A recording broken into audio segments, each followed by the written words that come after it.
मेरी मकान मालकिन ने किराए के बदले में मुझसे हर रात उसके लिए मर्दों का इंतज़ाम करने की मांग रखी।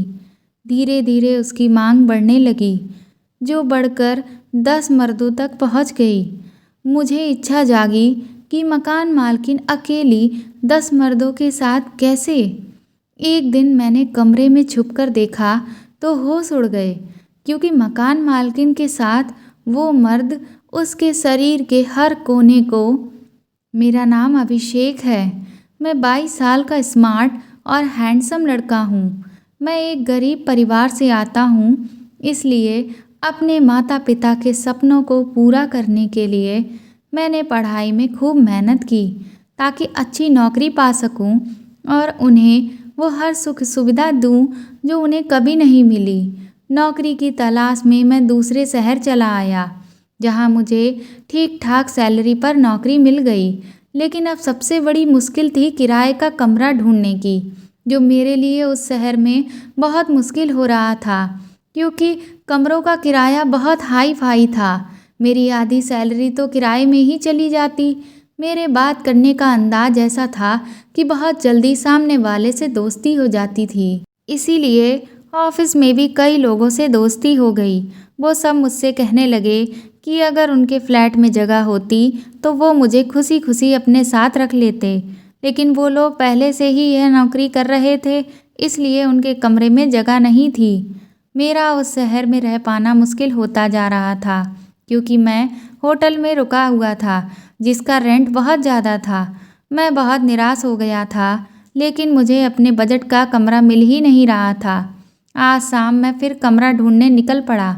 एक घर में पहुंचा तो वहां 2 औरतें और एक आदमी बैठे थे। घर देखने में बहुत सुंदर था। पहले पूछने की हिम्मत नहीं हुई। फिर मैंने सोचा, पूछ लेता हूँ, ज़्यादा से ज़्यादा क्या होगा, किराया ही तो ज़्यादा निकलेगा। मैंने जैसे ही किराया पूछा, मेरी सोच के मुताबिक किराया बहुत ज़्यादा निकला। मैं उन अंकल से रिक्वेस्ट करने लगा कि प्लीज़ मुझे कम किराए पर कमरा दे दें। तो अंकल बोले, बेटा ये किराया ही उनके खर्चे का एकमात्र सहारा है, इसीलिए वो चाहकर भी ऐसा नहीं कर सकते। मैं अपना सा मुंह लेकर वहाँ से आगे बढ़ गया। आगे मैं चलता जा रहा था, लेकिन मुझे कहीं भी टू लेट लिखा नहीं दिख रहा था। मैं निराशा में रुआसा हुआ चला जा रहा था। तभी एक गाड़ी मेरे आगे रुकी और एक औरत उसमें से निकली। वो वही औरत थी जो पिछले घर में बैठी हुई थी। वो मुझसे बोली, तुम कमरे का कितना किराया दे सकते हो? मैंने उन्हें बता दिया और उन्होंने कहा, ठीक है, तुम मेरे घर में रह लो। ये सुनकर तो मेरी खुशी का ठिकाना ना रहा। उन्होंने मुझे गाड़ी में बैठने को कहा और बोला, कमरा देख लो चलकर।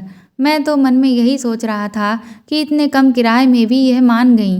हो सकता है कमरा बहुत ज़्यादा अच्छा ना हो, लेकिन मैं यही सोचने लगा कि चलो, मुझे रहने के लिए सर पर छत तो मिली, और जितना किराया मैं अफोर्ड कर सकता था उतने में ही मिल गया।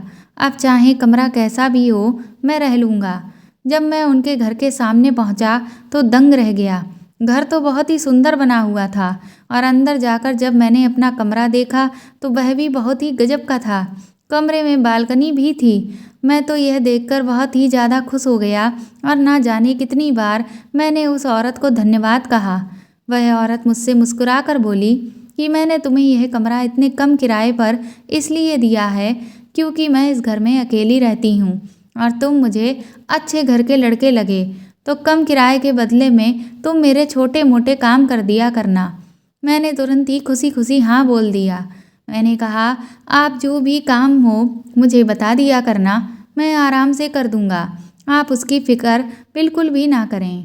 मैं उनके घर में रहने लगा, और मेरे दिन आराम से अब बीतने लगे थे। कुछ पैसा मैं अपने मम्मी पापा के पास भी भिजवा देता था, और मकान मालकिन के छोटे मोटे काम भी मैं आराम से कर देता था। सब कुछ बहुत अच्छा चल रहा था। मैंने सब कुछ अच्छे से मैनेज कर लिया था। लेकिन तभी फिर वह दिन आया जब मैं पैसे पैसे को मोहताज हो गया। एक दिन जब मैं ऑफिस पहुंचा तो वहां पता चला कि हमारी कंपनी घाटे में जा रही है, जिसकी वजह से सभी की तनख्वाह आधी की जा रही है। यह सुनकर तो मेरे होश ही उड़ गए। आधी तनख्वाह में आखिर क्या होता, जब पूरी तनख्वाह थी तभी मैं जैसे तैसे खर्चों में कटौती करके अपने मम्मी पापा के लिए पैसे बचा पा रहा था और आधी तनख्वाह में तो मेरा खुद का ही गुजारा करना मुश्किल था। हम सभी दोस्तों ने सोचा कि हम कोई दूसरी नौकरी देख लेंगे, लेकिन जब हम दूसरी कंपनियों में गए तो पता चला कि वहाँ भी यही हाल था, क्योंकि उस वक्त बाजार में मंदी आई हुई थी। अब तो हम कहीं के भी नहीं रहे थे। फिर हमने सोचा कि किसी दूसरी जगह जाने से तो अच्छा यही है कि अब चुपचाप यहीं पर काम करें। जब कमरे का किराया देने का समय आया तो मैंने अपनी मकान मालकिन से कुछ वक्त मांगा। मैंने सोचा कि मैं कोई दूसरा जुगाड़ करके पैसे कमा लूँगा और फिर किराया चुका दूँगा। लेकिन यह सब करते करते 4 महीने बीत गए, पर मैं एक धेला भी एक्स्ट्रा नहीं कमा पाया। 5वें महीने में जब किराया देने की बारी आई तो मेरी मकान मालकिन मुझसे गुस्सा हो गई। वह बोली कि एक तो मैंने तुम्हें इतने कम किराए पर कमरा दे रखा है, ऊपर से तुम मुझे ही बेवकूफ़ बना रहे हो और फ़ायदा उठा रहे हो। मैं उस वक्त बहुत ज़्यादा दुखी था, इसलिए अपनी भावनाओं को संभाल नहीं सका और उनके सामने ही रो पड़ा और उन्हें सब कुछ बता दिया। मेरी बात सुनकर वह मुझसे बोली, अगर ऐसी बात है कि तुम्हें कोई दूसरा काम भी नहीं मिल रहा है तो क्या तुम मेरे लिए काम करोगे? मैंने अचंभे से उनकी तरफ देखा। उनका काम से उनका क्या मतलब था? तो वह बोली कि इतने दिनों में मैंने यह ध्यान दिया है कि तुम बहुत जल्दी किसी से भी दोस्ती कर लेते हो। तुम्हारे बात करने का तरीका बहुत अच्छा है, इसीलिए मैं चाहती हूँ कि तुम हर रोज़ एक आदमी का मेरे लिए इंतज़ाम करो। उनके मुंह से ऐसी बात सुनकर मैं दंग रह गया। मैंने उनसे कहा कि मैं कोई ऐसा वैसा लड़का नहीं हूँ, मैं इस तरह के काम नहीं कर सकता। वह मुझसे बोली, ठीक है, अगर नहीं कर सकते तो मैं तुम्हें 2 दिन का वक्त देती हूँ। 2 दिन में या तो मेरा 5 महीने का किराया दो या यह कमरा खाली करो और अपना सामान भी यहीं छोड़ कर जाना। अब मेरी हालत बहुत ज़्यादा ख़राब हो चुकी थी। मुझे समझ ही नहीं आ रहा था कि इन 2 दिनों में मैं 5 महीने के किराए का बंदोबस्त आखिर कहाँ से करूं। मेरे दोस्त भी इस समय बहुत परेशान चल रहे थे, तो मैं उनसे भी मदद नहीं मांग सकता था। मुझे बहुत ज़्यादा गुस्सा आ रहा था, क्योंकि मैंने अक्सर यही देखा था कि जो लोग गलत काम करते हैं तब भी भगवान उन्हें ढेर सारा पैसा देता है, और मैं जो एक शराफत की ज़िंदगी जी रहा था और अपने माता पिता की खुशियों के लिए जी तोड़ मेहनत कर रहा था, तो उन्होंने मेरे साथ ही ऐसा क्यों किया। अब मेरे मन में खुद को ख़त्म करने के ख्याल आने लगे। मैंने सोचा, ऐसी ज़िंदगी जीने से क्या फ़ायदा जो मैं अपने माँ बाप पर ही बोझ बन जाऊँ। इसलिए मैंने सोचा कि अब मैं खुद को ख़त्म कर लूँगा। लेकिन शाम को मेरे पास माँ का फ़ोन आ गया और उन्होंने बताया कि पापा की तबीयत आजकल ज़्यादा ठीक नहीं रहती है और उन्हें पास के ही एक डॉक्टर को दिखाया है। दवाइयाँ बहुत महंगी हैं, तो मैं उन्हें अगले हफ्ते तक मनी ऑर्डर भिजवा दूँ। यह सुनकर मेरे तो होश ही उड़ गए। मैंने सोचा, अगर मैं खुद को ख़त्म कर लूँगा तो मेरे माता पिता का क्या होगा, वह तो जीते जी ही मर जाएंगे। मैंने अब फैसला कर लिया कि अब चाहे कोई गलत काम हो या सही, मुझे उससे कोई मतलब नहीं। मुझे सिर्फ पैसा कमाने से मतलब है। मैंने तुरंत ही रात में जाकर अपनी मकान मालकिन को बोल दिया कि मैं उनका काम करने के लिए तैयार हूँ। वह मेरी बात सुनकर बहुत ज़्यादा खुश हो गई और बोली कि ठीक है, तो कल से ही तुम मुझे एक मर्द लाकर दे देना, लेकिन उसे यहाँ लेकर मत आना। मैं तुम्हें एक एड्रेस देती हूँ, उसे लेकर तुम वहीं पहुँचना। मैंने कहा, ठीक है। पहले दिन मैंने एक आदमी से दोस्ती की और उसे अपनी बातों में फंसाकर अपनी मकान मालकिन के बताए हुए एड्रेस पर लेकर मैं उसे पहुँच गया। उस दिन मेरी मकान मालकिन बहुत ही खूबसूरत तरीके से सजी धजी थी। उस आदमी को देखकर वह बहुत खुश हो गई। वह आदमी भी मेरी मकान मालकिन को देखकर लाड टपकाने लगा। उसके बाद वह उसे लेकर अंदर चली गई और मैं चुपचाप वापस अपने कमरे पर लौट आया। अब मैं ऑफिस का काम निपटाकर हर रोज़ अपनी मकान मालकिन के लिए एक मर्द का इंतज़ाम करता और उसके बताए हुए पते पर लेकर पहुंच जाता। एक दिन जब मैं ऑफिस में था तभी मेरे दोस्त की तबीयत अचानक से खराब हुई तो मैं उसे लेकर अस्पताल भागा। जब मैं अस्पताल में बैठा हुआ था तभी मैंने वहाँ अपनी मकान मालकिन को देखा। मैंने सोचा ये आखिर यहाँ किस काम से आई हुई हैं। फिर मुझे लगा कि होगा इन्हें कोई काम। मेरे दोस्त को टाइफाइड निकला और उसकी कई जांच भी हुई। फिर हम दवा लेकर उसके कमरे पर वापस आ गए। शाम को जब मैं अपने कमरे पर पहुंचा तो मेरी मालकिन ने मेरे हाथ में 20,000 रुपये पकड़ा दिए। इतने रुपए एक साथ देखकर तो मैं बहुत खुश हो गया। वह बोली कि तुम बहुत अच्छा काम कर रहे हो, लेकिन अब तुम्हें अपना काम बढ़ाना होगा। मैंने कहा क्या मतलब है आपकी इस बात का? तो वह बोली कि अब तुम्हें मेरे लिए कई सारे मर्दों का इंतज़ाम रोज़ करना होगा। उनकी यह बात सुनकर मेरे होश उड़ गए। मैंने कहा कि मैं ऐसा नहीं कर सकता। तो वह बोली कि अगर तुमने ऐसा किया तो यह पैसे दुगने तिगने हो जाएंगे। उनकी यह बात सुनकर तो मेरे मन में लालच आ गया। मैंने सोचा अगर मैं ऐसा कर दूं तो अपने माता पिता के लिए कई सारी ऐसी चीज़ें खरीद सकता हूं जो आज तक उन्हें लेकर दे नहीं पाया। मैंने हामी भर दी। अब मैं उनके लिए कभी 6, कभी 7 तो कभी 10 मर्दों को एक साथ लेकर जाने लगा।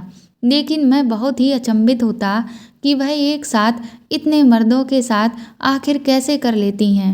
इनके शरीर में इतनी क्षमता कैसे है। कुछ महीनों के बाद मेरा दोस्त जब अपने टाइफाइड का चेकअप दोबारा से कराने के लिए अस्पताल पहुंचा तो मैं भी उसके साथ गया। जब मैं वहां बैठा हुआ था तो मैंने एक बार फिर अपनी मकान मालकिन को उसी अस्पताल में देखा। मैं हैरत में था कि आखिर यह यहाँ क्यों आती हैं।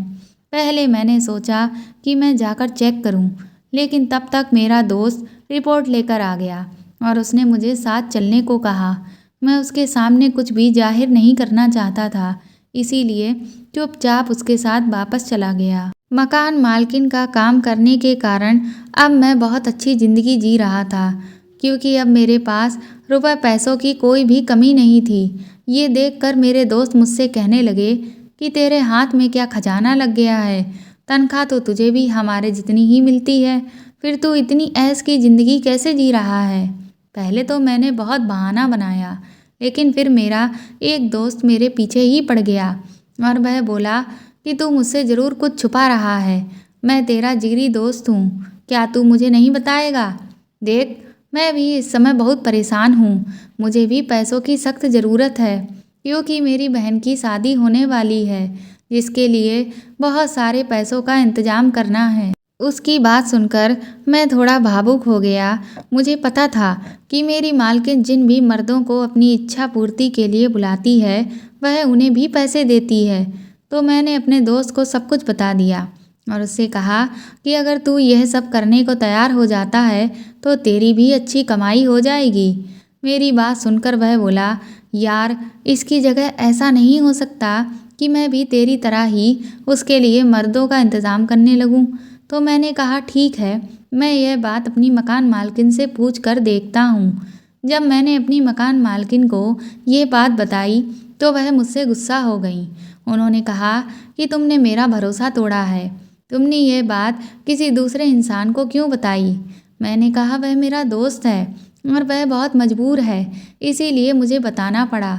मेरी बात सुनकर मालकिन ने कहा कि अगर मजबूर है तो उससे कहो कि मेरी इच्छा पूरी करे, क्योंकि मेरे लिए मर्दों का इंतज़ाम तो सिर्फ तुम ही करोगे। अगले दिन जाकर मैंने अपने दोस्त को ये बात बता दी तो वह मजबूर होकर वह मेरी मालकिन की इच्छा पूरी करने के लिए तैयार हो गया और मैं उसे मालकिन के बताए हुए एड्रेस पर लेकर पहुंच गया। अगले दिन जब मैं ऑफिस पहुंचा तो मैंने अपने दोस्त से पूछा कि क्या हुआ था। तो वह बोला कि यार बहुत मज़ा आया, ऐसी फीलिंग तो मुझे पहली बार मिली थी और साथ ही साथ पैसा भी खूब मिला। सच में अब तो मैं बार बार जाऊंगा। उसकी बातें सुनकर मेरे अंदर जिज्ञासा जागने लगी। मैंने सोचा एक बार मुझे भी ये सब देखना चाहिए। फिर एक हफ्ते के बाद जब मेरा दोस्त दोबारा से मेरी मालकिन के साथ गया तो मैं चुपके से उनके कमरे के बाहर छुप गया और धीरे से खिड़की खोलकर अंदर देखने लगा। अंदर का नज़ारा देखकर तो मैं दंग ही रह गया। मेरी मालकिन एक साथ 10 मर्दों के साथ थी। वह सब उसके शरीर का मुआयना कर रहे थे और फिर तो वह हुआ जिसे जन्नत कहते हैं। वह सब देखते हुए मेरी सांसें चढ़ गईं और पसीना भी आने लगा। अब तो मेरे अंदर भी अरमान जागने लगे। कमरे पर लौटकर मेरी जवानी भी तूफान मारने लगी। मैं भी सोचने लगा कि काश मुझे भी यह जन्नत देखने को मिले। मैंने सोच लिया कि अब मैं मकान मालकिन से बात करूंगा कि मुझे भी अपनी सेवा का मौका दे। लेकिन कुछ हफ्तों तक ऑफिस में इतना ज़्यादा काम बढ़ गया कि मेरे शरीर में उतनी क्षमता ही नहीं बच रही थी।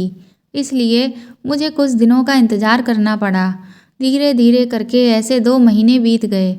एक दिन मेरे उस दोस्त की तबीयत ज़्यादा खराब रहने लगी तो मैं उसे डॉक्टर के पास ले गया। डॉक्टर ने उसके लक्षणों को देखा और फिर उसे जांच कराने के लिए भेजा। मैं अपने दोस्त का बैठे हुए इंतज़ार कर रहा था, तभी मैंने अपनी मकान मालकिन को फिर से उस अस्पताल में देखा। मैं तुरंत ही जिस डॉक्टर के केबिन से वह बाहर निकली थी वहाँ पहुँचा। उसके जाते ही मैं अंदर गया और मैंने डॉक्टर से पूछा कि वह जो लेडी अभी आई हुई थी वह किसके लिए आई थी। तो डॉक्टर ने कहा कि वह अपना इलाज करा रही हैं। तो मैंने पूछा कि उन्हें क्या दिक्कत है। उसके बाद डॉक्टर ने मुझसे जो कुछ कहा मेरे तो होश ही उड़ गए। ऐसा लगा जैसे पैरों तले ज़मीन ही खिसक गई हो। मैं तुरंत ही अपने दोस्त के पास भागकर पहुंचा। मेरा दोस्त अपना चेकअप करा चुका था और रिपोर्ट 2 घंटे बाद मिलनी थी। मेरे दोस्त ने जब मेरा चेहरा देखा तो वह बोला, तू इतना घबराया हुआ क्यों है? अरे मुझे ज़्यादा कुछ नहीं हुआ होगा। उसकी बात सुन मेरी आंखों से आंसू बहने लगे। वह मुझे समझाए जा रहा था जबकि मेरे दिमाग में तो कुछ और ही चल रहा था। मैं तो आज रात खुद उस मालकिन के साथ अपनी हसरत पूरी करने के अरमान सजाए बैठा हुआ था। लेकिन भगवान ने मुझे तो बचा लिया, लेकिन मेरा दोस्त नहीं बचा। मैं यह सब सोच ही रहा था कि तभी मेरे दोस्त ने मुझे झटके से हिलाया तो मैं किसी नींद से जागा। वह बोला, तू किस सोच में पड़ गया?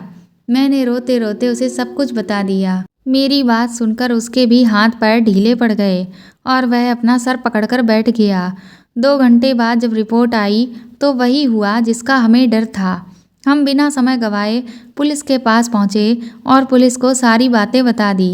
2 घंटे के अंदर मैं पुलिस के साथ अपनी मकान मालकिन के घर में खड़ा हुआ था। पुलिस ने उन्हें गिरफ्तार कर लिया और हम दोनों को भी गिरफ्तार कर लिया, क्योंकि कहीं न कहीं इस सब में हम भी शामिल थे। मैंने अपनी मकान मालकिन से पूछा कि आखिर तुमने हमारे साथ ऐसा क्यों किया? तो वह मुझसे बोली कि तुम्हारे साथ तो मैंने कुछ भी नहीं किया और अपने दोस्त को तो तुम खुद ही मेरे पास लेकर आए थे। मैंने कहा, तुम्हें ऐसा करते हुए शर्म नहीं आई? तुमने ना जाने कितनों की ज़िंदगी बर्बाद कर दी। वह गुस्से में चिल्लाकर बोली, और मेरी ज़िंदगी बर्बाद हुई उसका क्या? फिर वह बताने लगी कि इस सब की शुरुआत कैसे हुई। वह बोली कि मेरा एक प्रेमी था और मैं उससे बहुत प्यार करती थी। उसकी खातिर मैं अपने माँ बाप से लड़कर उसके साथ भाग आई, लेकिन जब उसने अपने शरीर की इच्छा मेरे साथ पूरी कर ली तो वह मुकर गया। मैंने उसे मनाने की बहुत कोशिश की, लेकिन वह नहीं माना। फिर मैंने देखा कि वह तो मेरे साथ साथ न जाने कितनी लड़कियों के साथ रिश्ते में था। ये देखकर मेरा दिल टूट गया और मैं वापस अपने घर चली आई। मेरे माँ बाप ने मुझे खुशी खुशी अपना लिया। मैं अपने माँ बाप की इकलौती संतान थी और मेरे घर में पैसों की कोई कमी नहीं थी, क्योंकि अपने पिता की सारी जायदाद की मैं अकेली ही मालकिन थी। कुछ महीनों के बाद मेरे पिता ने मेरी शादी एक बहुत अमीर परिवार के लड़के से कर दी। मैंने सोचा कि अब मैं अपना सारा प्यार अपने पति को ही दूंगी, लेकिन शादी के कुछ महीनों बाद पता चला कि वह भी दूसरी औरतों के साथ रिश्ते बनाते हैं। अब तो मेरा भरोसा ही उठ गया था। मुझे मर्दों से नफरत होने लगी, क्योंकि मैंने जिस भी मर्द को करीब से जाना वह सिर्फ शरीर का भूखा निकला। उसके लिए प्यार का कोई मोल नहीं था, सिर्फ जिस्म की चाहत थी। मैंने सोचा कि मैं अपने पति को तलाक दे दूंगी और अब ज़िंदगी भर अकेली रहूंगी। ये सोचकर उसे तलाक देकर मैं अपने घर लौट आई। लेकिन कुछ महीनों बाद एक ऐसी बात सामने आई जिससे मेरी दुनिया ही हिल गई। मुझे पता चला कि मुझे एड्स हो गया है, जिसकी वजह मेरा पति था, क्योंकि वह एक ही समय में कई सारी औरतों के साथ रिश्ते में था। अब तो मेरी नफ़रत का कोई ठिकाना ही नहीं था। मैंने उसी दिन फैसला कर लिया कि मैं अब ऐसे किसी भी मर्द को नहीं छोड़ूंगी जो औरत के जिस्म को देखकर लार टपकाने लगता है। और फिर मैंने इस बीमारी को फैलाने का फैसला कर लिया।